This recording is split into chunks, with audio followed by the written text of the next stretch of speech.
قل أعوذ برب الفلق من شر ما خلق ومن شر غاسق إذا وقب ومن شر النفاثات في العقد. Ya, hai dan Assalamualaikum semua. Selamat datang ke podcast Pesona FM Kallang Warisan PKW, bersiaran langsung dari studio Kallang Warisan Pusat Kesenian dan Warisan UNIZA. Perkenalkan saya Mira, host anda pada malam ini. Dan bersama-sama kita pada malam ini adalah sila perkenali diri. Nama diberi saya sebagai Syed Muhammad Zubair, boleh panggil Syed.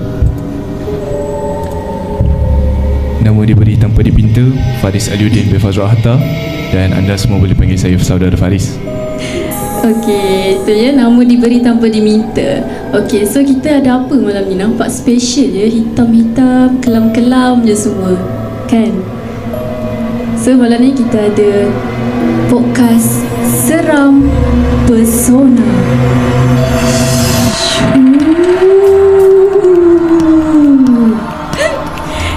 Okey, so kita chill-chill malam ni. Kita ada kita nak share perkongsian kisah-kisah seram daripada rakan-rakan kita pada malam ni.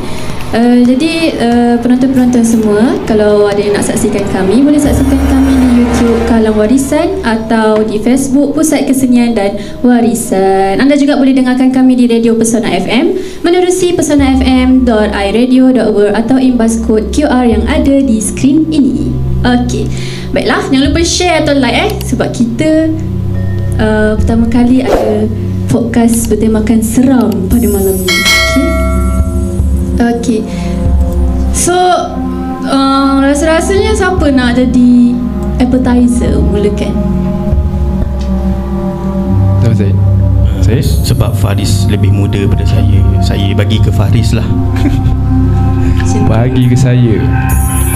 Okey, kita mulakan kisah seram kita pada malam ni dengan kisah yang paling orang kata paling light lah. Bismillah. Okey, Bismillahirrahmanirrahim. Di sini saya nak buat disclaimer, segala penceritaan saya hanyalah untuk pengalaman dan perkongsian sahaja ya. Janganlah cuba-cuba buat perkara-perkara yang orang kata mencabar mereka di alam sana. Okey, kisah pertama saya akan panggil kisah inilah kisah seram bola api. Apa dia? Kisah seram bola api. Bunga api, firework. Bola api. Kisah ni sebenarnya bermula semasa PKP tahun 2021, dan minta maaf kepada semua pengundi Blok J, anda lah yang kena sebenarnya. Minta maaf dulu Okey, kisah ni bermula pada pukul 2 pagi. Ada timing kan? 2 pagi. Sewaktu tu saya baru habis kerja saya sebagai MKK dan saya keluar daripada pejabat. Waktu tu agak lewat, tapi malam tu semua tenang, tak ada apa masalah, semua okey. Dan tiba-tiba saya nampak satu bunyi yang pelik pada mulanya. Saya dengar bunyi seperti ada benda yang sangat besar yang cuba masuk ke dalam semak tau, dengan bunyi macam kita boleh tahu bunyi itu ialah macam ada satu binatang buas yang bersaiz besar cuba masuk ke kawasan semak di belakang kafe Kolej Kediaman. Saya mula-mula saya tak pelik apa, sebab saya fikir binatang mana kan tengah memburu. Waktu malam saya tak nak fikir apa-apa. Okey, bila mana saya dah menghala ke Blok J, saya nampak ada satu bola api yang pada awalnya saya sangkakan ialah meteor. Saya begitu seronok tengok bola api tu yang saya sangkakan, oh, meteor. Saya jerit kuat-kuat sebenarnya. Saya waktu tu memang waktu tu umur 20 memang agak daif. Ya Allah. Saya betul-betul jerit meteor. Bila dia dekat atas Blok J tepat-tepat, baru saya terfikir, kenapa meteor tu pertama, kenapa meteor tu rendah? Yang kedua, kenapa meteor tu dalam kelajuan yang paling minimum? Bukan seperti meteor-meteor yang mana kita belajar dalam astronomi. Dia laju. Tak pernah belajar. Tapi pergerakan meteor tu dah slow. Waktu tu saya dah start tegur paling kuat. Saya cakap, kau bukan meteor, tapi kau ni apa? Bola api tu tiba-tiba berhenti di tengah-tengah blok J. Serius? Berhenti? Dia berhenti seolah-olah menoleh ke kiri, menoleh ke kanan. Kita boleh nampak daripada ekor api sendiri dia menoleh ke kiri dan ke kanan. Macam cari siapa yang tegur tu ke? Macam mencari siapa yang tegur, dan juga macam dia terpinga-pinga seperti ada orang nampak dia. Macam mana dia boleh, orang kata segala usaha dia nak buat tu dia kantoi. Oh, dia react dengan meteor tu. Dia react dengan macam orang kata suara saya tu. Okey, bila benda tu dah orang kata berhenti, benda tu jadi asap sebenarnya. Macam dia jadi asap di tengah-tengah blok J tu. Dan waktu tu baru saya terfikir, oh ini bukan meteor. Tapi teori daripada saya sendiri, saya akan mengatakan sama ada itu sihir yang dihantar kepada seseorang ataupun benda itu ialah penanggal. Sebab apa yang saya belajar, penanggal daripada jauh kita akan nampak bola api. Bila kita dekat dengan dia, baru kita nampak kepala dan juga usus-usus organ-organ tu semua. Oh ya ke? Ya, penanggal macam tu sebenarnya. Penanggal daripada jauh kita akan nampak bola api. Tapi ini hanyalah dua teori.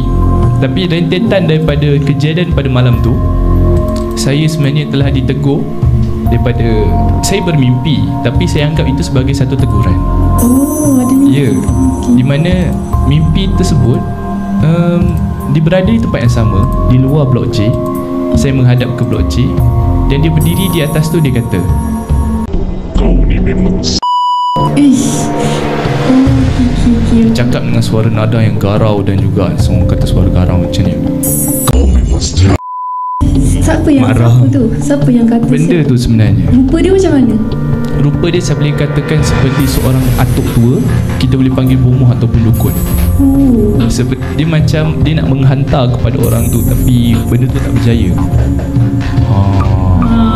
Di situ ini dia bukan permainan planet dia. Tak di-plan.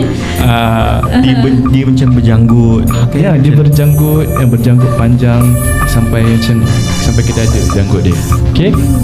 Dengan dia punya orang kata pakaian yang serapai, dengan macam tak terurus. Tapi di situlah yang boleh dikatakan dia menegur saya, seolah-olah dia tidak berpuas hati dengan apa yang saya buat pada malam tu.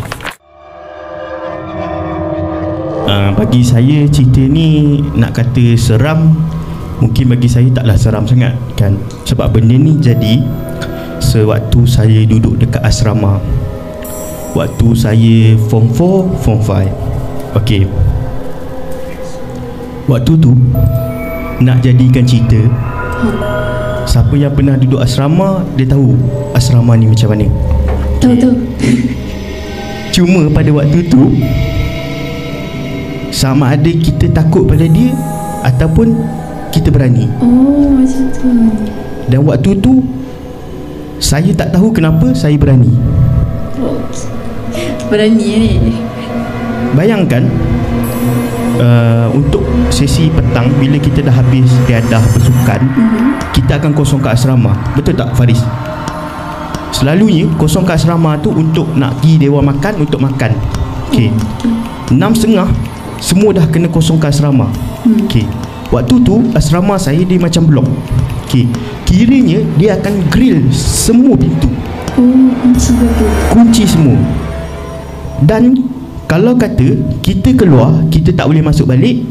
Kita tak keluar, kita tak keluar, kita akan berada kat situ daripada 6.30 sampailah habis maghrib, isyak, dan terus ke prep malam. Dan prep malam habis pukul 11. Kiranya saya buat aktiviti paling gila lah waktu tu. Apa dia? Saya tak turun untuk prep malam. Kiranya 6.30 tu kita habis riadah. Dulu saya main rugby main rugby memang penat, sakit dan penat. Dan bila kita naik, saya tak mandi. Orang lain dah kalut, dah mandi, pergi setrika baju kan. Kita orang ada baju prep kita orang kan. Waktu tu saya tidur je kat katil. Saya tengok je orang lalu lalang kan. Lepas tu datang ketua pengawas. Ketua pengawas datang, dia bawa biskut. Dia bawa biskut, tak silap saya Lexus. Dia open, dia buka dua, dia bagi kat saya. Dia cakap, duduk elok noh malam ni. Dia bagi green light ke apa? Betul. Lepas tu? Okay, kiranya saya stay dekat asrama untuk waktu malam. Memang pada waktu tu dah kunci asrama, memang kita tak boleh keluar, tak boleh turun. Okay, dan saya akan rehat selalunya sampai maghrib. Okay, sampai maghrib barulah saya start untuk pergi mandi. Okay, nak jadikan cerita pada satu malam ni satu malam terjadi lah kan. Saya tengah baring, tengah rehat-rehat, dan itu dalam pukul, dia macam dah gelap, macam dah lepas maghrib kan. Tiba-tiba saya punya dom dia terletak jauh berdekatan dengan tandas. Ni dom, ni bilik setrika, bilik basuh baju, tandas. So kalau kata ada orang masuk tandas tu, dia punya pintu besi. Kalau kata kita buka, kita dengar krek. Nak jadikan cerita pada malam tu, semua lampu tutup kita takkan nampak apa. Kalau kita buka lampu kantor warden akan tangkap kita lah. So semua lampu tutup semua. Tiba-tiba tengah saya rehat-rehat, dengar bunyi. Lepas tu dengar bunyi orang buka pintu tandas. Lepas tu dengar bunyi air mandi. Tahu tak apa yang tiba-tiba datang ke kepala saya waktu tu? Apa dia? Ada geng. Itu yang dia fikirnya. Dalam hati ni, siapalah hati kering macam aku kan. Dalam hati terfikir waktu tu. Saya pun tak apa, saya pun macam malas lah nak pergi tegur kan. Saya tunggu je depan, bukan tunggu depan tu, macam saya punya katil betul-betul menghadap kepada pintu dom. Dan nak jadikan cerita, time tu cahaya bulan betul-betul tepat kat pintu dom tu. Lepas tu bila dia dah habis mandi, kita dengar bunyi, pernah dengar bunyi slipper yang basah, serak. Kecepek. So dengar dia keluar pada tandas, dia buka pintu toilet, dia jalan. Dia jalan, dia menghala ke saya punya bilik. Dia akan lalu ke bilik saya kan. Dalam hati ni, siapa dia lah yang memang kau berani kau kan. Kita nak tengok siapa kan. Dia lalu, kita dengar bunyi cekrek. Lepas tu ada tingkap. Kat tingkap tu kita tak nampak apa-apa. Saya tak nampak apa-apa pun. Tapi dengar bunyi cekrek. Mak, dia berhenti depan pintu. Lepas tu saya tidur macam ni, tengok kan. Dalam 5 minit berhenti. Lepas tu cerek. Apa benda pula dah tu. Kiranya kita dengar, kita getar lah member. Nasib cerita ni light Okay. Lepas tu kiranya benda tu dia lalu kan, dia boleh stop tapi tak nampak. Yang best dia tak nampak, dia tak munculkan diri dia, tapi dia boleh stop, dia boleh tengok. Macam kita boleh imagine dalam imaginasi kita kan. Dia jalan-jalan, dia stop, dia tengok. Kita pun tengok dia, tapi saya tak nampak apa-apa kan. Lepas tu dia sambung jalan balik. Relax lah. Tapi persoalan dia, adakah saya berhenti untuk tak turun? Tidak. Maknanya misi perlu diteruskan lah. Ada kesimpulan kat situ. Salah baikkan ni kalau ada benda-benda asing yang terkedengaran di dalam studio ni. Sebab kalau studio ni kita ada 3 orang ni, lepas tu ada tenaga sikit-sikit je. Jadi kalau ada benda-benda asing tu, harap faham-faham lah ya.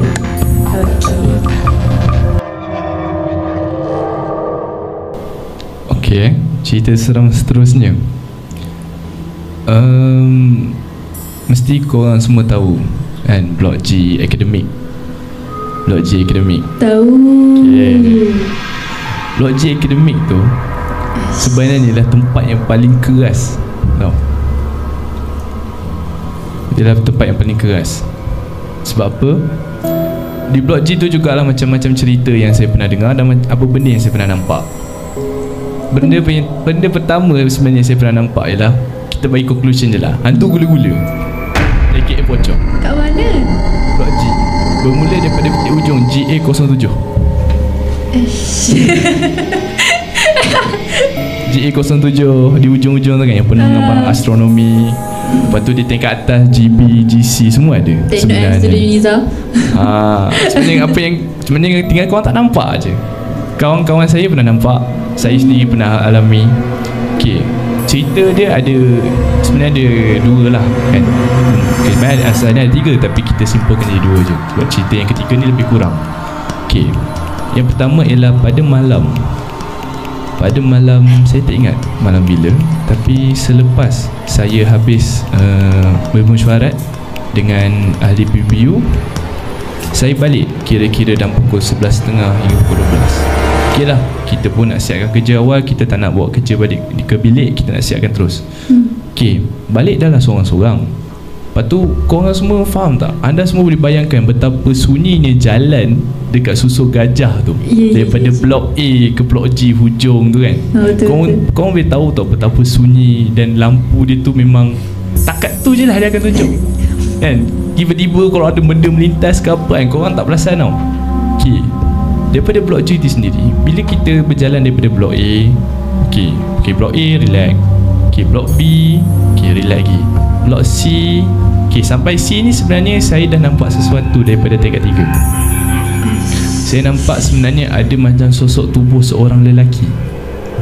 Sosok tubuh seorang lelaki, badan dia tegap. Semua dia memang nampak sosok tubuh lembaga sahaja. Saya tak nampak exactly macam mana bentuk badan dia. Saya nampak dia tengah mengintai daripada atas. Mengintai dia macam dia berdiri straight je lah, duduk kat koridor macam tu. Lebih kurangnya tangan dia tu macam orang yang tak biasa berkelas. Dua-dua tangan dia macam ni. Lepas tu dia tengok ke bawah. Saya berjalan. Okey, saya tengok. Saya fikir mungkin Pak Gad mana-mana kot kan. Saya tak kisah. Tiba-tiba betul-betul dia main-main lah malam tu. Dia buka ni pintu kelas. Itu buka bawah GA01 tu. Itu tu berat. Tak ada angin. Pada malam tu nak jadikan cerita, pintu tu tak sewenang-wenang ni ataupun tak semudah-mudah ni terbuka. Dia buka.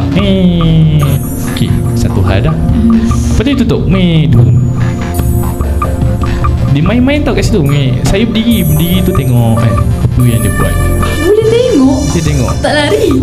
Dia sebenarnya nak lari tapi dah kecut perut. Ya Allah. Dia dah jadi kaku sebenarnya kat situ kan. Dia dah kecut perut kan. Nak lari ke tak lari ke tak lari. Tak apa lah, tengok dulu apa yang dia buat.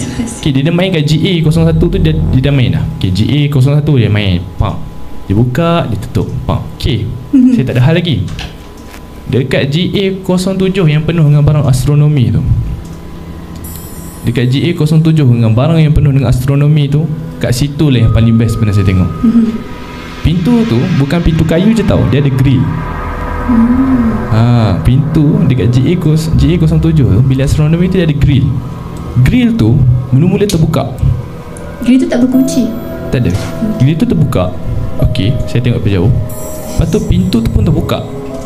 Dan akhirnya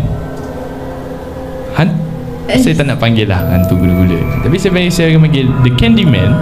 The Candyman tu sendiri keluarkan kepala dia, menjenguk. Jadi saya berjauh tu saya boleh nampak lah sub bonjok siapa tu. Dia tengok saya ni kan. Nasib baik dia pakai visor full face. Kalau dia tak pakai visor, dia nasib baik tak pakai visor, nampak muka dia betul-betul real tu kan. Mau kecut perut lagi kan. Tengoklah dia mengintai. Dia mengintai satu, dia mengintai dua. Banyak kali saja. Tapi masih tak lari. Dia sebenarnya kaku. Kita dah tak boleh buat apa, dah kaku. Okay. Dah kaku. Dah terpekur kan. Gulain. Dah kaku tu, tengok diintai sampai 3 kali. Okay, bismillahirrahmanirrahim. Jalan je. Jangan lari, jalan je.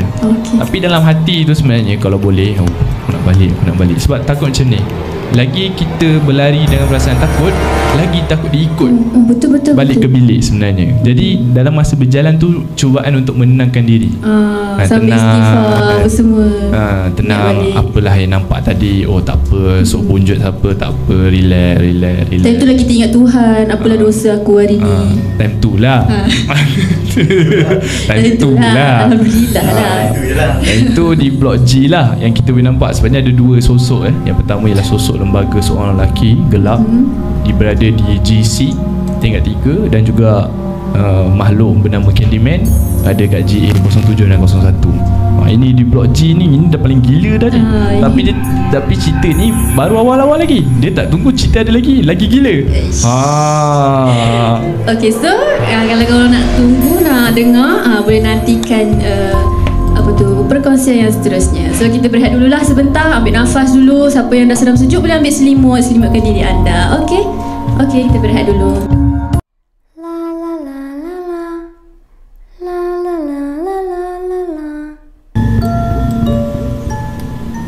Ya, hai dan selamat kembali kita dalam Pesona Podcast Seram Pesona. Said, silakan. Okey, terima kasih kepada saudari kita. Okay. Saya ada nak sambung cerita berkenaan dengan blok-blok yang ada dekat sebuah universiti lah. Kita tak nak sebut universiti apa lah. Kita sambung cerita Faris tadi kan. Okey. Saya pun pernah mengalami, saya sendiri yang alami benda ni. Saya duduk dekat blok ni. Blok ni kita rahsiakan lah blok apa kan.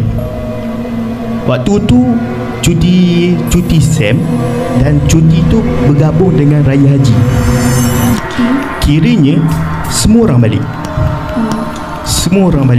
Tapi adalah orang yang tak balik. Selalunya macam orang Sabah, Sarawak kan. So adalah yang tak balik kan. Okay, nak jadikan cerita, waktu cuti tu memang saya duduk dekat blok, memang tak turun langsung. Tapi ada satu hari ni saya rasa macam nak turun blok, macam nak pergi kafe untuk makan dekat kafe, untuk bungkus. Waktu turun tu dengar orang gelak. Dekat mana? Dekat tangga? Dekat rumah, betul-betul bawah saya. Gelak, macam ada dua orang tengah berbual dan gelak. Dalam hati ni macam, oh Alhamdulillah ada orang tak balik kan. Dalam fikiran, budak Sabah Sarawak ni kan, tengah gelak kan. Okay, tak apa lah. Okay, waktu tu dah dekat nak maghrib dah senja dah. Okay, waktu dah pergi turun. Nak jadikan cerita, saya duduk tingkat 5, tingkat atas sekali. Jauh lah pula. Boleh imagine? Tingkat 5 atas sekali. Ulang alik pergi kelas kat blok akademik kan. Penat. Okay. Tapi waktu nak naik tu azan maghrib. Okay, azan maghrib, serta azan maghrib sampai blok keempat tu, nak pergi check lah, nak pergi tengok lah kan, siapa member kita tak balik lagi kan. Rajin pula. Okay, masuk je pintu tu. Okay, first thing, pintu tu dia tutup rapat.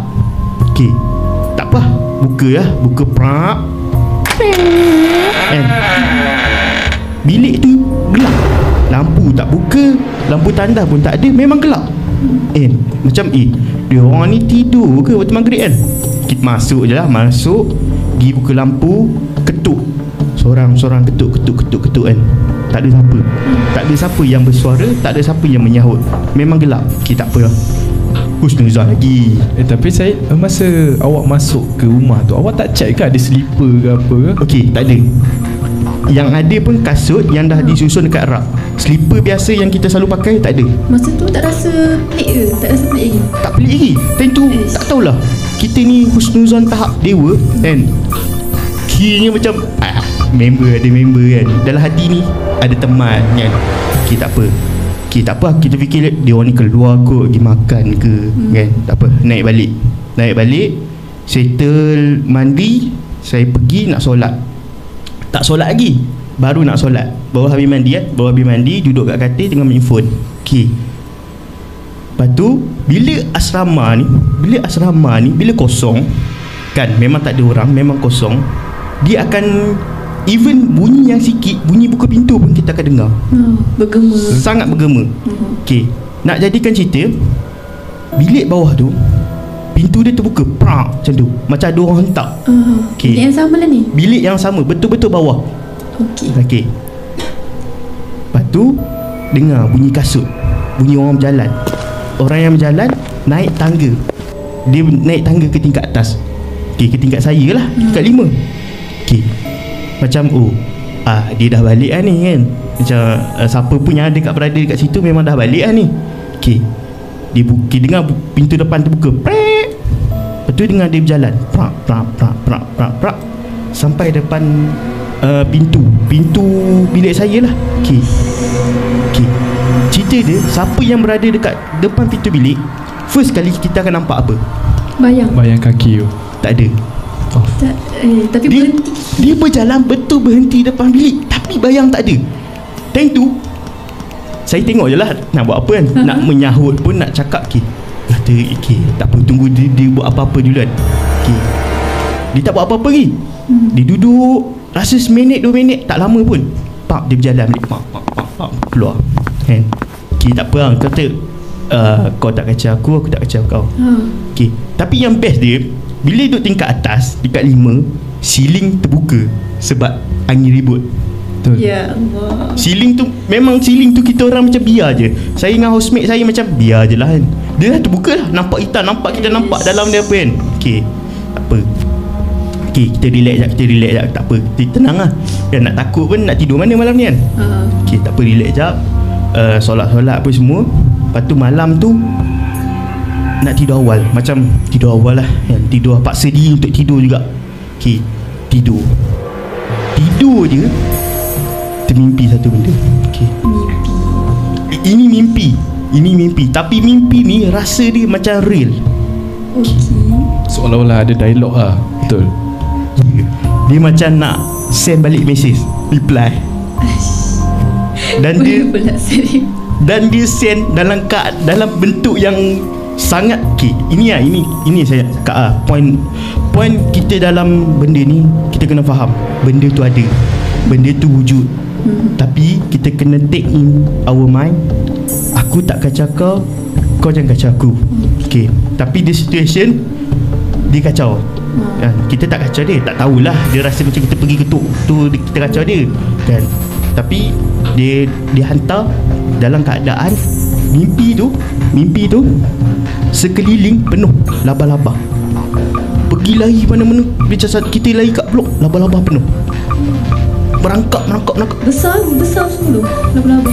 Boleh kata besar juga, tapi kita kata macam besar kepala kita lah, senang kan.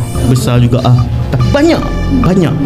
Waktu tu saya memang nak escape, lari pergi ke sini pergi situ kan. Lepas tu ada satu scene tu, ini mimpi tau, tapi ada satu scene tu, seekor kalajengking tengah lawan dengan laba-laba. Kan, tengah lawan lah. Waktu dia orang dah lawan tu, saya dah boleh escape. Tapi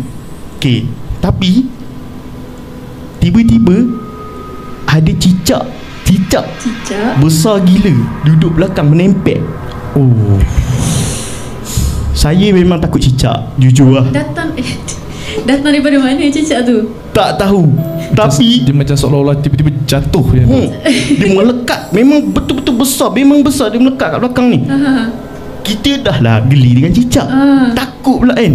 Bila jadi situasi macam tu, awalnya dia ada rasa takut, tapi bila dah sampai tahap marah, terdediklah hati saya. Aku tak kacau kau, asal kau kacau aku kan. Macam kurang ajar betul kan. Saya tak tahulah keberanian tu datang pada mana saya tumbuk cicak tu. Dah mari ya. Ada sesi lawan-lawan pula. Tumbuk je cicak tu, terus bangun tidur. Terus tidur. Terus macam kita terbangun daripada tidur.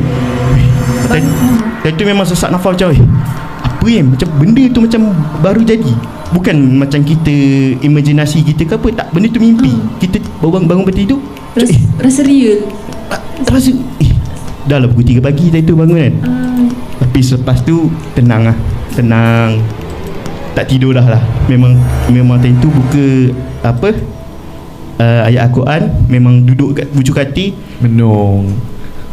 Ya, betul, termenung. Benda tu jadi ke? Benda tu real ke yang terjadi kan? Macam kenapa kau nak kacau aku kan? Memang satu benda yang pengalaman yang paling antara pahit lah kan. Lepas tu ada satu malam tu, bila macam saya nak keluar untuk nak beli kafe tadi tu, pukul 9 je pun, bukan lewat malam sangat. Keluar nak turun blok kan, dia macam kita tengok macam kat tengah-tengah tangga tu, kita boleh nampak kat bawah. Bayangkan tengah-tengah turun tangga nak, macam saya tertengok lah ke bawah kan, ada orang macam ni. Seolah-olah tengah mengintai ada orang tengah turun ke? Macam tu. Ya, dan dia sosok dia tu macam seorang perempuan, tapi rambut dia panjang. Mata dia, bola mata dia macam manusia je, tapi putih dia tu besar, hitam dia kecil. Tengok macam tu. Tu daripada tingkat berapa nampak? Tingkat 2 tak silap lah. Tak silap tingkat 2. Kayaknya tak jadi makan lah malam tu. Tak jadi turun lah terus naik bilik balik. Ya, memang stay tak apalah, naik sikit lah malam ni. Tapi ada satu situasi juga, ini jadi pada ayah saya lah. Okay. Dia ni cerita pasal asrama jugalah. Dia, ayah saya ni, dia seorang yang kuat study lah. Fahamlah, orang yang kuat study ni confirm dia akan pergi ke bilik study. Kalau asrama dia ada bilik study kan. Dia study lah. Time tu dia study science. Okay.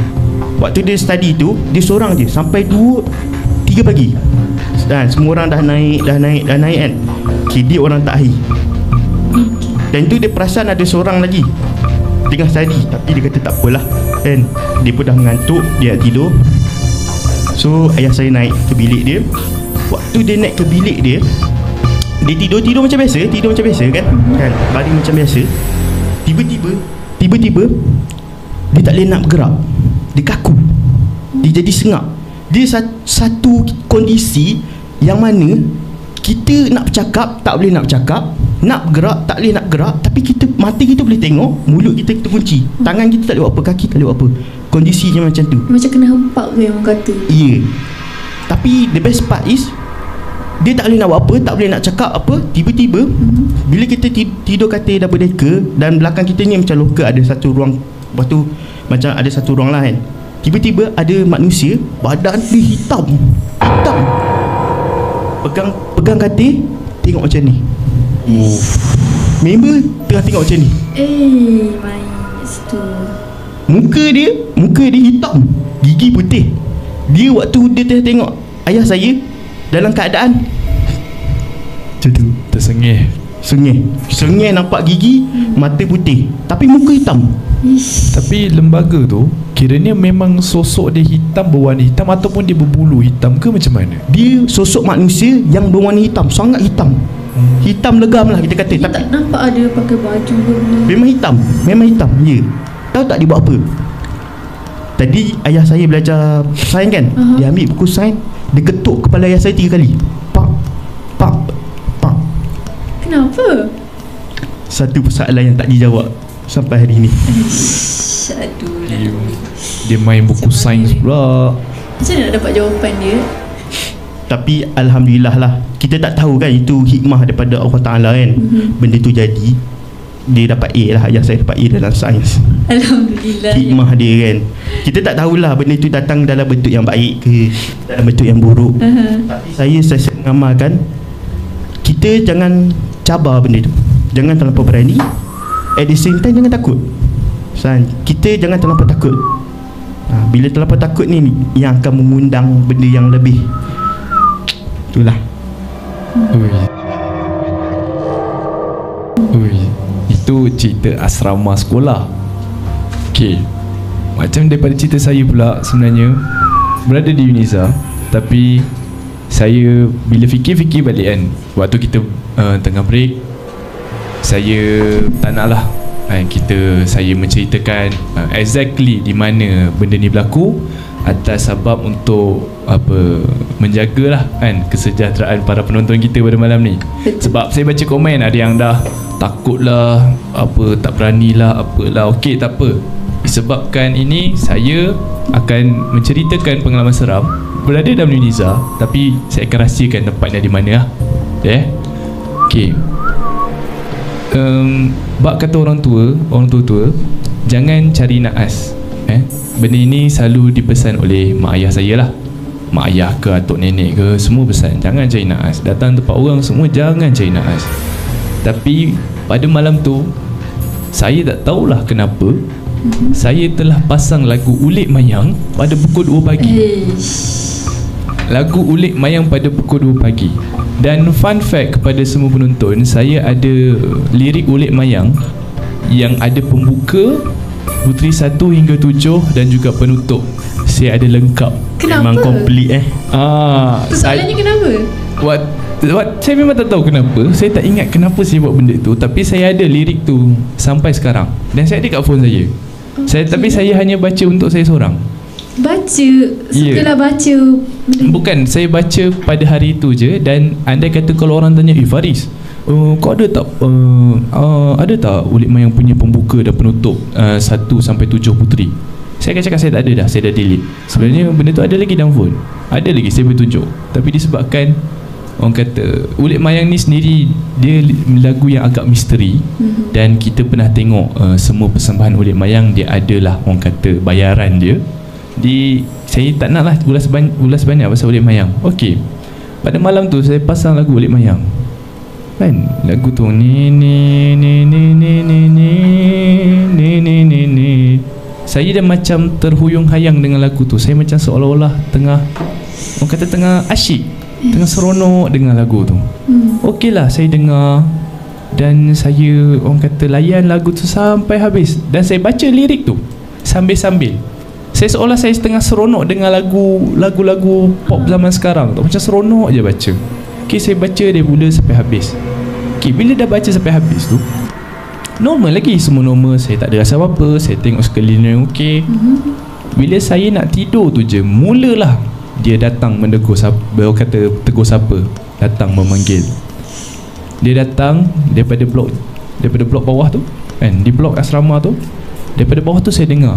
Waktu benda ni berlaku sewaktu PKP ya kan. Di blok saya waktu tu ialah hanya saya seorang yang berada dalam blok tu waktu PKP. Bila seorang memang akan dengar apa jenis bunyi sekalipun, tak kisahlah ada kucing tengah berlari kan, benda-benda yang simple, kucing berlari ke, ataupun benda macam orang kata gas, orang kata cakar ke apa ke, kita akan dengar. Tapi bila mana malam tu saya dengar seperti mana ada satu aksesori manusia yang berlanggang dengan tiang-tiang, orang kata tiang-tiang penghadang tu lah kat tangga tu kan. Bunyi keteng keteng, macam ada benda berlanggar. Okey, saya macam siapa pula naik kan. Sebab kawan saya tak ada kan. Ada yang kawan baru saya kenal sewaktu PKP ada je, tapi diorang blok lain. Takkan diorang datang jenguk dah pukul 2 pagi ni kan. Okey, tak nak kisah, tak kisah. Tapi orang kata Allah nak tunjuk kan, Allah dah bagi keizinan kepada saya dan makhluk tu untuk melihat di, orang kata, laluan kan, di koridor luar tu lampu on, lampu ada. Saya nampak daripada tingkap tu satu lembaga. Daripada jauh tu saya nampak satu lembaga. Tapi saya pelik, saya tak tahu siapa, sebab dengan daripada pergerakan dia pun memang nampak pelik, seolah-olah bukan orang sini. Okey lah. Tapi dia menghala ke rumah saya. Yang peliknya, dia tak buka pintu, dia tak ketuk pintu, dia tak ada bagi salam ke apa ke, dia tak ada. Okey, tu benda pertama dah pelik dah. Nombor 2, bila mana bayang lembaga tu sendiri berada di tingkap bilik, iaitu kawasan yang tak ada lantai. Nampak kat tingkap bayang dia ke? Bayang tu disebabkan waktu tu langsir yang digunakan di bilik saya ialah langsir tu nipis. Jadi saya nampak bayang tu daripada cermin. Dia terapung lah. Seolah-olah dia tengah terapung, dia floating semua kan. Okey. Masa tu baru rasa ke? Baru rasa seram tu ke? Waktu tu okey, waktu tu dah mula dah. Kenapa kan? Kenapa tiba-tiba kau datang? Tak adalah cakap kuat-kuat. Dia terpendam dalam hati. Kenapa kau datang ni kan? Okey, diam lagi. Lepas tu yang kelakarnya, okey, saya tunjuk apa dia buat dekat tingkap tu. Dia berdiri tau. Dia tengok dalam bilik dan tangan dia macam ni. Macam kata dia tengah relax kan, macam menari, macam nak mula menari. Dia tengah tunggu queue nak masuk. Dia macam tu. Jadi bila saya dah nampak benda tu, saya dah cakap. Sebab yang peliknya, saya nampak dengan aksesori puteri dia tau. Aksesori puteri tu penuh di badan dia. Saya nampak daripada kepala dia tu, di bahu dia semua ada aksesori puteri. Waktu tu bila saya tengok tu, aku memang saya dah buat benda yang orang kata cek pasal lah kan. Mengundang. Okey, dia berdiri depan saya 5 minit. Saya perhati dia, saya tengok, saya tak kedip pun. Tengok je. Lepas tu bila dah habis 5 minit tu, benda tu beransur kan. Orang kata dah hilang lah. Tapi dia betul-betul nak bagi saya takut. Dia bukan turun balik ikut tangga, dia terbang ikut tempat lain. dia menghilang di tempat yang tak ada lantai. Maksudnya macam mana tu? Macam Okey, mana tahu? macam ni. Patutnya bila datang daripada tangga, dia datang daripada macam ni. Ini daripada tangga. Okey. Tiba-tiba dia menghilang. Dia bukan menghilang datang turun balik macam tu. Tak ada. Dia datang sini, dia hilang ke tempat lain. Dia pergi tempat yang tak ada lantai. Waktu tu saya macam memang kau bukan manusia. Memang Saya pun tarik selimut, pejam mata. Tapi jujur saya cakap, saya ambil masa dalam 20 minit. Saya pejam je mata, saya tak boleh nak tidur. Sebab saya masih lagi tengyang-nyang apa benda yang berlaku, dan apa bunyi-bunyi, sampaikan bunyi-bunyi lagu Ulik Mayang tu masih lagi terdengar waktu tu. Memang tak boleh nak lupa. Benda tu orang tu kata jangan cek pasal. Saya cek pasal, saya kena. Dan saya cakap lah kepada yang bukan warga Terengganu yang belum tahu lagi budaya Ulik Mayang ni, tolonglah, kan, janganlah cari pasal macam mana saya cek pasal. Okey? Kayaknya lirik mayang, Ulik Mayang tu memang tak akan dapat kat Google ke lengkap dia punya tu? Sebenarnya lirik penuh Ulik Mayang ni saya dapat daripada komen di YouTube. Daripada performance daripada satu kumpulan budaya, dia buat performance Ulik Mayang. Tapi ada satu komen tu memberi, orang kata dia type penuh lirik-lirik Ulik Mayang, daripada pembuka, putri 1 hingga 7 dan penutup. Ada benda tu dalam phone saya. Cuma ni memang saya dah tak nak ingat lagi benda tu. Sejak bila berminat dengan Ulik Mayang sebenarnya? Sebenarnya Ulik Mayang ni saya first time dengar ialah daripada sekolah lagi saya pernah dengar. Tapi saya, orang kata, tanya-tanya orang kampung kan, Ulik Mayang ni macam mana macam mana makcik?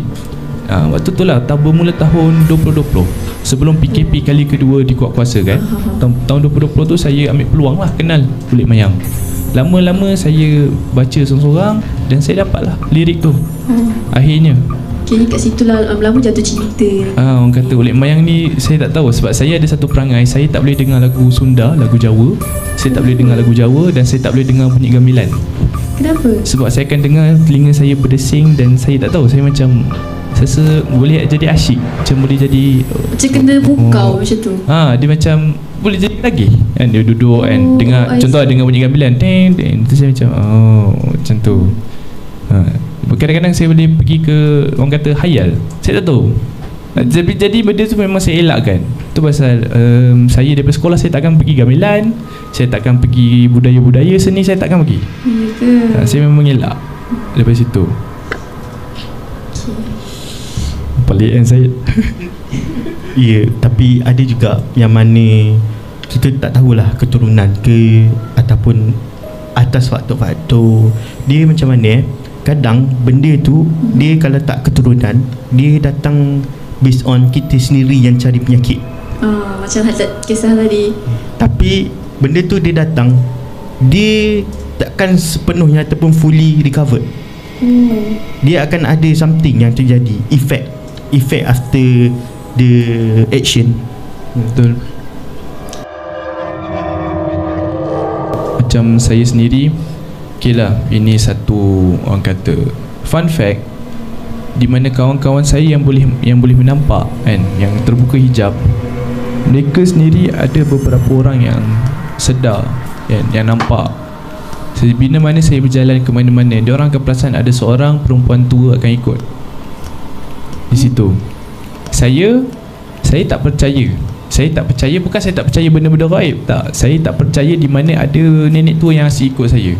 Saya tak percaya yang tu. Sebab bagi saya, keluarga saya tak ada apa-apa yang orang kata berkaitan dengan saka ke apa ke, tak ada.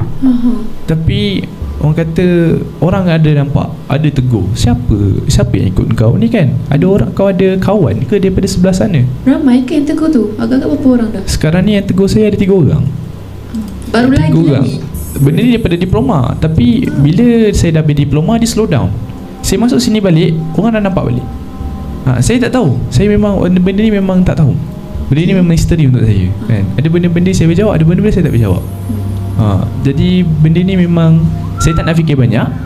Saya cuma, orang kata, apa yang diorang nampak, biarlah diorang nampak. Saya nak buat hal saya, kamu buat hal kamu. Kita go on je lah. Tak nak cakap banyak. Okay, boleh kira macam rezeki masing-masing lah kan. tak tahulah nak kata rezeki ke macam mana. Ujian. Lebih pada ujian lah. Sebab apa kata, kita bila ada macam orang kita gelar kan, orang kita lah, orang Melayu kita gelar. Kalau kita bela saka ni, kita kena kita bagi makan, kita ada perjanjian kan. Okey, itu saka. Tapi kalau pendamping ni, dia tak perlukan perjanjian, dia tak perlukan offering kan, dia tak perlukan persembahan, dia tak perlukan apa-apa pemujaan, dia tak perlu. Oh ya ke? Pendamping ni senang. Dia kawan dengan kau, dia kawan dengan awak. Okey. Lepas tu dia jaga awak, dah settle. Sebab masa saya budak-budak, umur saya 3 tahun, ada benda pernah merangkak keluar daripada bawah katil. Ada benda pernah merangkak keluar daripada bawah katil. Waktu tu saya 3 tahun. Yang nampak ni lah bapak saya nampak. Benda tu keluar seolah-olah dia nampak bentuk seperti orang kata manusia, tapi separuh badan je. Dia separuh badan je. Tak ada nampak kesan. Bapak tak nampak apa-apa darah ke apa ke, tak ada. Dia keluar, dia macam merangkak macam ni. Dia merangkak, dia pergi kat saya. Faris masa tu tidur dekat bawah ha? Tak, tidur sebelah bapak. Budak lagi kan, tidur sebelah bapak lah, anak bapak. Yelah kan. Okey, kita tidur sebelah bapak. Bapak tengok je. Bapak dah terpaku, bapak dah tak tahu nak buat apa. Boleh baca je lah. Okey, bila benda tu sampai dekat saya, benda tu seolah-olah masuk ke dalam badan. Masuk ke dalam badan. Saya tak sedar, saya budak. Bapak saya nampak. Dan keesokan paginya, macam biasalah, kita budak, kita ada nakal tau. Kita nakal kan, tak dengar kata, biasa kan. Kadang-kadang kena sedas dua. Okey, tak apa lah, kena sedas dengan bapak kan, kena pom sekali. Yang peliknya, bila kita kena pukul dengan mak ayah atas sebab kita nakal ini tujuan mendidik kadang-kadang bila pukul pakai tangan, kesan tangan daripada mak ayah kita tu akan nampak pada kulit kita. Betul? Betul tak? Kita orang panggil akan ada birat lah, ada birat. Betul. Okey, bila dah ada birat tu, selalunya kita ni kena pukul lah ni kan, gelak lah ramai-ramai. Okey, saya tak ada birat, tapi kena pukul, sakit. Tapi tengok, tak ada pula kesan kena pukul kan. Okey lah, tak apa. Tapi kat tangan bapak tengah bengkak, tak boleh nak tunduk. Selepas pukul tu tangan bapak tak boleh nak ni, tak boleh nak kata lipat jari, tak boleh. Dia macam ni straight je, bengkak membengkak. Jadi lebam membengkak. Berapa lama lebam tu? 2 hari. Lama. Sejak daripada tu, kalau saya kata saya ni nakal kan, bapak dah tak akan pakai tangan, dia akan pakai rotan sebagai medium lain. Sebab dia tahu dia akan kena kan, macam tu. Dan rentetan daripada situ juga, sebenarnya saya, kalau ikutkan saya sendirilah, kisah seram saya ialah saya sepatutnya boleh katakan saya sudah mati pada umur 4 tahun. Kenapa? Sebab benda ni memang pelik. Sebab jumpa doktor memang pelik. Saya telah orang kata, mak ayah saya sedar saya dah pucat, bibir saya dah biru, tak ada degupan jantung dan nadi pada umur saya 4 tahun.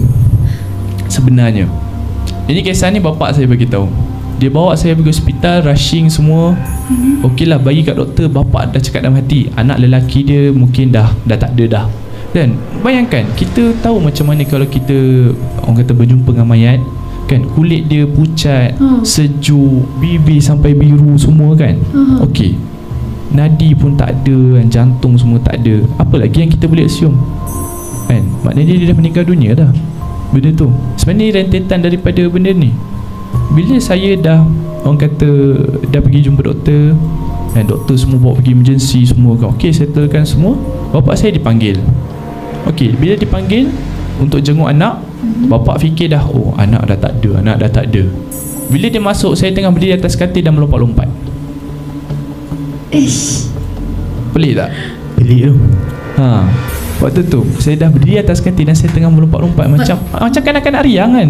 Bapak ada katil hospital lah, best lah lompat. Sedar lah masa tu. Saya dah sedar, tapi saya tak sedar bila mana saya tak ada kan. Saya macam saya tengah tidur ke apa, saya tak sedar yang saya dah tak ada kan. Tu saya sedar tu, bapak saya jumpa dengan doktor. Dia kata, doktor, anak saya kenapa? Doktor nampak kan anak saya dah pucat, dah biru, dah tak ada nadi semua. Ya, saya sedar, tapi saya tak tahu. Kami semua tak tahu. Sebab bila mana kami menolong dia kan, tiba-tiba tak lama lepas tu kulit dia ada haba kan, mula dah merah-merah kemerahan, bibir dia start merah kan, dah start sedar kan. Lepas tu dia tanya soalan pertama, Encik siapa? Mana bapak? Mana ni seolah-olah seperti dia tak ada masalah. Tak ada apa-apa berlaku. Dia macam dia tidur, lepas tu dia bangun, dia tanya mana bapak dia. Ada. Itulah reaction saya waktu tu. Waktu tu doktor kata, doktor tak tahu. Daripada segi saintifik tak dapat dibuktikan apa benda. Jadi daripada situlah sebenarnya ada orang kata yang bermula daripada situ.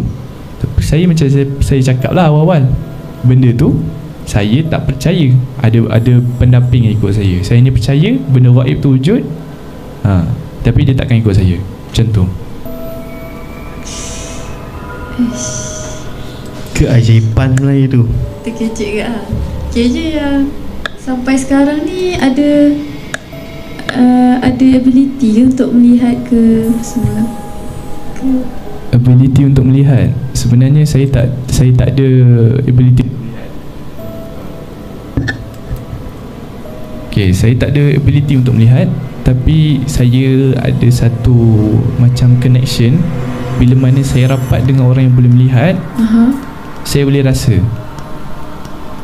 Saya boleh rasa dan saya boleh, orang kata, adalah macam Allah tu mengizinkan saya untuk merasa, untuk orang kata kadang-kadang dia bagi saya lihat kan. Tapi saya kena ada kawan yang boleh melihat. Daripada situ saya ada connection.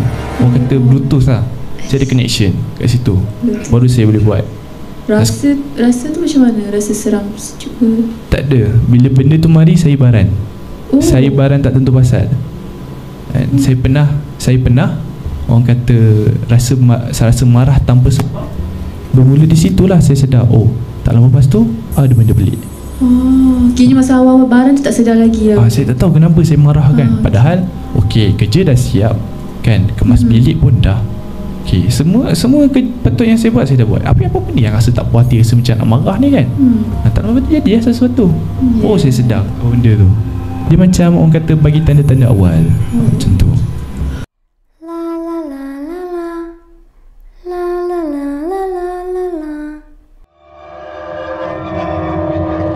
Okey, berkenaan cerita Faris, saya rasa suka sambung cerita Faris ni. Sebab cerita Faris tentang childhood tadi kan, yang mana saya terstuck jap untuk saya nak menjawab. Sebab saya rasa terlampau menggigil sekarang ni nak cerita benda ni. Sebab kalau boleh saya tak nak benda ni diceritakan, tapi saya rasa best kalau kita cerita ke orang kan. Sebagai saya nak benda ni jadi hikmah lah, supaya orang tak buat benda macam saya buat. Okey. Waktu saya kecil, saya suka cari penyakit. Okey. Bayangkan budak yang umur 5 tahun, 6 tahun kan, yang waktu tu saya pergi pasti. Waktu tu saya tak tahu lah sama ada saya yang terlampau berani ataupun mak saya yang terlampau nak saya berdikari. Saya pergi ke pasti berjalan seorang. Okay. Jarak nak pergi ke pasti tu ibarat daripada Jabik ni berjalan ke KFC. Jarak dia. Sebagai orang yang umur 5-6 tahun waktu tu pasti. Okay. Dan saya akan ambil jalan shortcut. Okay. Shortcut dia, saya kena lalu sebuah tempat permainan lama. Kita kata macam mana playground yang lama, yang kalau kata masih ada sekarang ni kan, yang jenis simen batu yang relung tu, yang ada bulatan besar. Tahu yang jadi batu. Lepas tu macam ada bukit macam batu, kita kena panjat. Okay. Playground tu. Dan playground tu orang dah tinggalkan. Orang dah tak main, budak-budak dah tak main, sebab dia memang duduk dekat satu kawasan yang terpencil. Jadi nak jadikan cerita, itu adalah satu, kita kata, laluan pintas lah kan, untuk nak pergi ke pasti tu. Okay. So saya akan selalu kat situ. Yang best dia bukan setakat lalu, saya akan main dulu kat situ. Ini yang cari pasal tu. Dan saya main sorang-sorang. Ya Allah. Cumanya saya pun tak berapa nak ingat sangat situasi, sebab time tu kita kecil kan. Tapi ini based on story daripada parent lah kan. Waktu saya main tu, saya terjumpa seorang kakak yang 20-an. Cantik lah kan. Cantik. Dan pakaian dia tu pun satu pakaian yang sangat sopan. Pakai kain batik kan. Baju saya dah lupa pakai baju apa kan, tapi kain batik lah yang saya ingat. Dia teman saya main kan.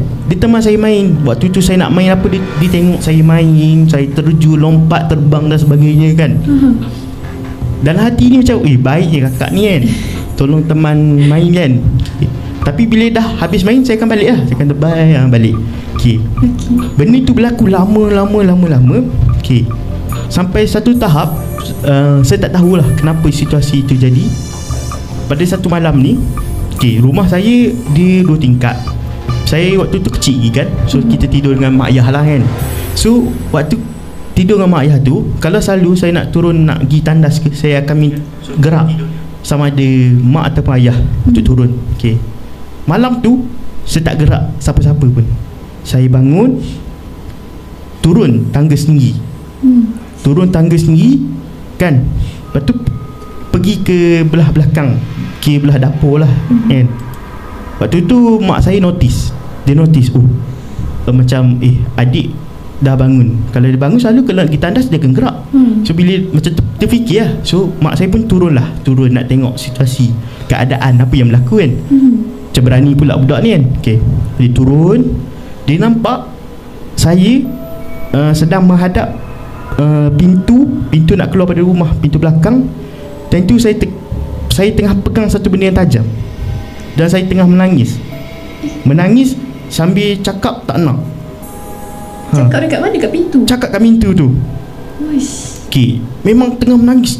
Dia cakap tak nak kan. Lepas tu macam tentu mak saya selamatkan saya, pegang, peluk kan. Lepas tu macam situasi tu macam ada lagi, saya juga bermimpi. Saya menangis lah, bangun pada mimpi tu menangis lah. Mimpi ada seorang kakak nak tarik saya, macam nak tarik saya keluar pada kakak yang tadi tu lah. Saya tak nampak muka, tapi saya tahu dia seorang perempuan. Saya tak nampak muka, tapi saya tahu dia perempuan. Okay. So bila dah banyak kali mimpi menangis, so ayah saya ni dia ada seorang kawan, kita orang panggil dia Tok Imam lah. Dia pandai berubat. So dia berubat lah kan. Tapi itulah kelebihan kita bila kita guna perawatan Islam ni kan. Bila dia berubat, dia beritahu yang ada benda suka kat saya. Dan dia cuba tarik saya, bawa dia ke alam dia. Dia kata kalau saya buka pintu, hilang. Hilang. Dia cakap time tu, dia kata macam ni lah, budak ni lawan, dia berani. Tapi masa tu tak sedar pun menangis semua tu? Tak sedar. Dia dalam keadaan, bayangkan dalam keadaan tengah tidur. Waktu tu bukan tengah sedar, mata tutup tapi keluar air mata, nangis. Tak macam bukan dalam keadaan sedar, dalam keadaan sedang bermimpi, tapi boleh berjalan daripada turun tangga, berjalan ke dapur, grab satu benda yang tajam, lepas tu macam tengah berlawan dengan sesuatu kan. Tapi alhamdulillah bila kita pergi perawatan Islam ni, dia buang terus. Dia buang terus, dia tu tak kacau dah. Kayaknya boleh dibuang lah, benda tu tak ada kill ke apa ke. Ya. Benda tu dia sebenarnya dia terletak pada diri kita. Kalau kita resist, kalau kita yang lawan benda tu takkan kacau kita. Bukan melawan macam cabar dia, tapi kita tunjuk yang kita tak nak. Benda tu memang dah, orang kata daripada kecil dah memang ada dah kan. Tapi kalau kita tak resist, kita ikut dia kan, kita terima dia, benda tu yang akan jadi rentetan, akan berlaku rentetan bila kita besar, kita boleh nampak sesuatu tu. Alhamdulillah lah, waktu saya kecil saya resist benda tu, dan memang tak nak sebab stres. Betul tak? Kalau Faris kalau jumpa benda tu tak stres ke? Dia kalau nampak benda-benda ni depan mata kan, lagi-lagi waktu kita dah penat tau, penat dengan assignment, penat pergi kelas semua kan, kita boleh jadi orang kata burn out.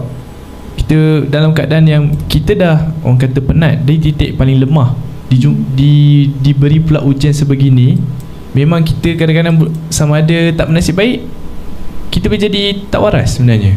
Betul? Sebab ada dah orang yang pernah kena sebelum ni. Ada yang sampai hampir gila semua. Sebab yelah ada orang tak percaya cakap dia kadang-kadang. Betul kan, kita cerita dengan orang kan, kita cerita, dia mangsa dah cerita dengan warga terdekat, kena macam ni, orang yang terdekat pula perlekehkan. Lepas tu benda ni akan jadi rentetan dan malah akan jadi lebih teruk. Macam tu. Lagi sakit hati. Tapi kan Syed tadi, biasa kan kanak-kanak waktu kecil suka kalau main kakak-kakak, tapi macam mana boleh rasa macam tak nak benda tu? Okey, ni klise lah. Saya ada kakak dan saya tak suka kakak saya. Okey. Okey. Kakak saya dengan saya ibarat anjing dengan kucing. Kalau jumpa je bergaduh. Jumpa je bergaduh. Kira dalam mimpi tu terbayang kakak lah. Ya.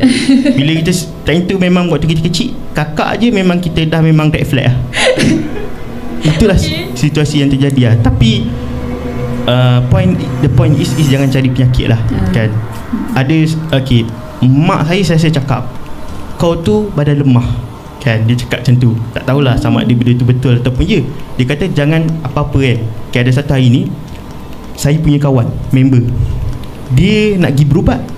Okay, biasa lah member, kalau benda ni kita nak pergi berubat, ada je benda yang akan jadi. Kereta rosak lah, tayar pancit lah, tiba-tiba demam lah, tak nak lah. Benda ni jadi. Kan, nak jadikan cerita, kita orang dah plan dah, kita orang dah set up. Kita ajak dia, kita cakap, jom kita pergi jumpa ni kan, saja je nak consult pasal intern. So dia okay, nak consult pasal intern. Dia tak alert.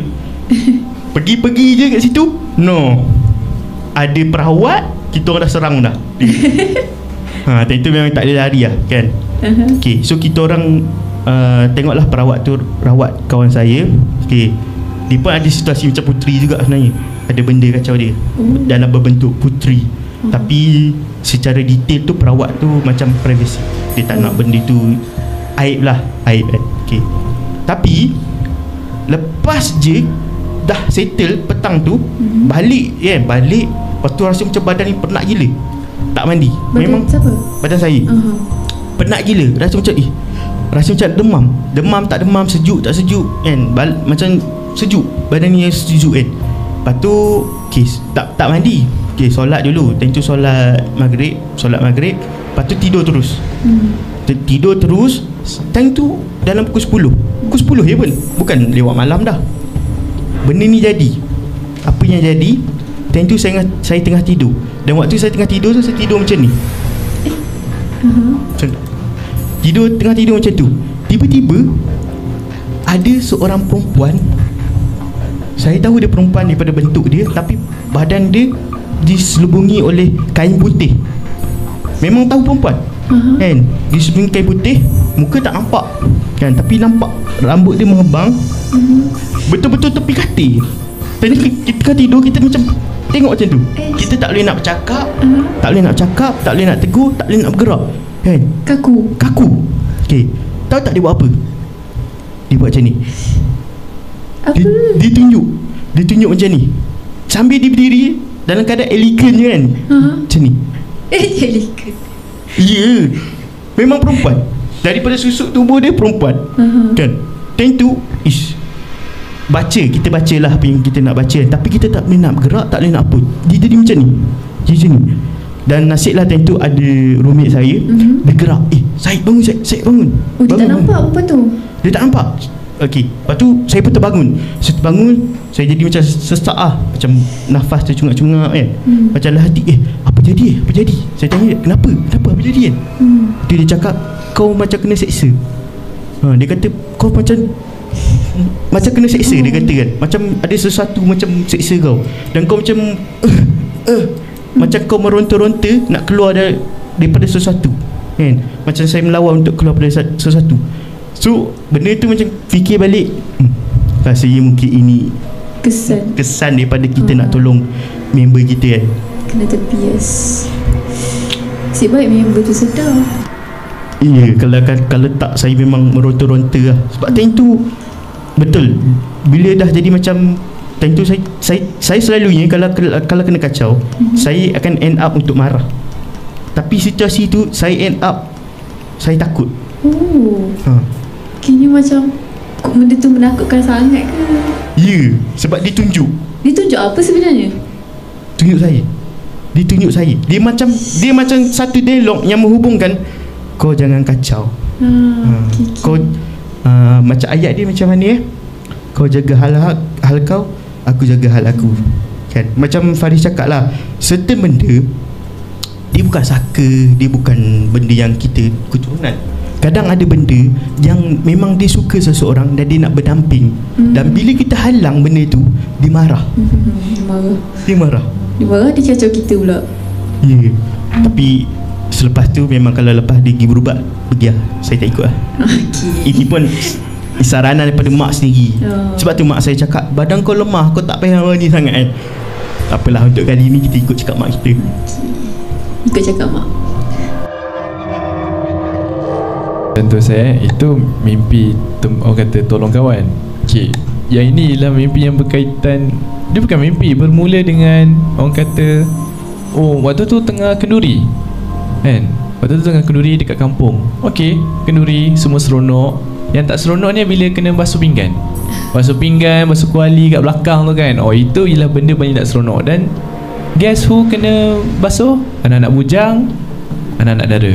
Okay, tak ada masalah, cucu-cucu semua basuh.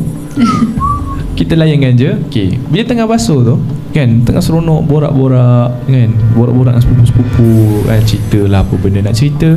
Tiba-tiba kita nampak tau Atuk keluar kan. Sebab kita orang basuh dekat belakang rumah. Belakang rumah ada tandas. Tandas ada, orang kata ada 3.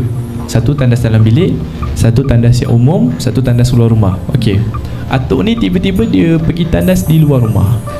Okey lah, nampak lah atuk kan, sosok tubuh badan atuk semua. Okey, nampak, wah atuk pergi toilet dah. Okey, tak apa, kita pun tak adalah bising sangat atuk dalam toilet. Okey, kita pun basuh. Itu gelap pun, gelak-gelak ngekek-ngekek kan. Lepas tu cakap dalam hati kan, apa hal atuk ni lama sangat dalam toilet kan. Wah, apa atuk ni sakit perut, makan apa tau. Tu gelak-gelak kan, macam mengata atuk sendiri. Okey lah, tak apa. Bila dah elok kemas tu semua kan, masuk, atuk rupa-rupanya tengah tengok TV. Jadi cucu-cucu dia orang ni, cucu-cucu atuk ni kan, dia tengok siapa yang masuk toilet tu. Satu, benda ni ialah permulaan. Ini permulaan. Waktu malam ada dua kejadian. Yang pertama, mula-mula kat rumah atuk ni ialah orang kata depan dia jalan besar. Okey, lepas tu ada titi kecil dan rumah atuk ni akan menghubungkan ke kampung belakang, ada jalan kat kebun. Okey lah. Kejadian pertama ialah bapak yang ceritakan. Bapak tengah lepak dalam rumah, lepas tu nampak ada macam satu lampu macam lampu motor masuk dalam rumah atuk kan, masuk ke kawasan rumah atuk. Lepas tu dia fikir, oh jiran belakang lah ni kan, baru pukul 11 dah dekat 12, baru balik kerja kot. Tiba-tiba lampu tu terbang macam tu. Itu jadi macam kan, dia dah pelik satu. Tu dia pergi belakang, dia tengok rupa-rupanya lampu tadi tu dia bergabung dengan kawan-kawan dia. Macam mana macam ni. Okey, dekat kebun atuk ada satu macam makhluk bercahaya putih. Ini yang besar. Tapi ada lagi 4 makhluk termasuk lampu tadi. Okey, dia berkeliling macam tu kat lampu besar tu. Macam tu. Okey, bapak ni pula dia tak puas hati kalau dia tengok seorang, takut orang tak percaya. Dia kejut atuk, "Tok, bangun kan. Abah bangun abah. Ni ada orang masuk kebun, Tu tunjuklah ada cahaya tu kan. Okey, 4 cahaya tu. Lepas tu atuk ni sebenarnya penakut. Atuk tengok 2 minit. Nanti esok lah kita tanya jiran belakang kan. Okey, tak apa. Atuk sambung tidur. Bapak sambung tengok tu dalam orang kata 10 minit gak lah kan. Bapak tengok perhati benda tu. Dan benda tu sebenarnya bukan manusia lah, bapak boleh conclude, sebab dia seolah-olah terapung sebenarnya. Cahaya tu terapung, bukan cahaya tu dibawa bergerak macam kita gendong barang, kita pusing satu orang kan. Tak, cuma dia tu terapung dengan sendiri. Nampak cahaya sajalah. Cahaya tu tak ada bentuk. tak ada. Cahaya tu macam cahaya, orang kata cahaya tu bentuk macam cahaya berdiri macam tu je kan. Pelik lah, memang pelik. Okey, tak apa.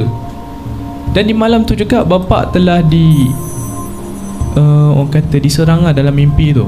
Macam dia diserang oleh seorang yang badan besar, manusia, badan besar, tegap, dia tinggi, badan memang tough lah, sado gila lah.